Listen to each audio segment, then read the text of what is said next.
Il nostro obiettivo è quello, se riusciamo a farlo, di completare l'operazione di aggregazione entro quest'anno, per poi partire col nuovo soggetto, col soggetto associativo dell'area metropolitana il 1° gennaio del 2023. Preme sull'acceleratore numero 1 degli industriali veneziani e polesani Vincenzo Marinese. Di fronte ai problemi strutturali dell'economia, fare massa critica, dice, l'unica strada. Mettere insieme le industrie di Venezia, Rovigo, Padova e Treviso significa dare peso politico a un'area ad 86 miliardi di euro di PIL, oltre 30 di export, 325.000 imprese attive, oltre il 5% del totale nazionale. Per agevolare il percorso, Marinese non ha dubbi nemmeno sulla governance, pronto al passo di lato. La presidenza sarà del presidente Leopoldo Destro. Io voglio che sia il presidente Leopoldo Destro, che scade nel 2024, a finire il suo mandato. Prove tecniche di fusione sono già in corso e lo dimostra il progetto presentato a Palazzo Giacomelli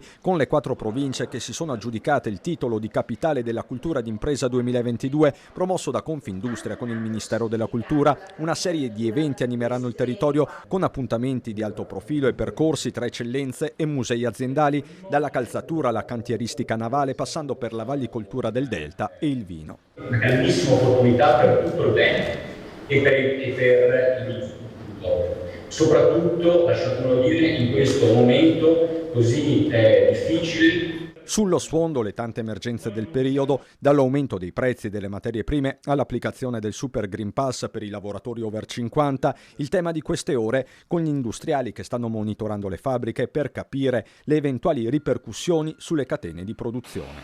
La situazione è altalenante. Ci sono imprenditori preoccupati perché poi tra l'altro gli over 50 rappresentano una statura forte del sistema produttivo, perciò siamo molto combattuti. Strumento del Super Green Pass che va rivisto per la trevigiana Maria Cristina Piovesana, attuale vicepresidente nazionale di Confindustria.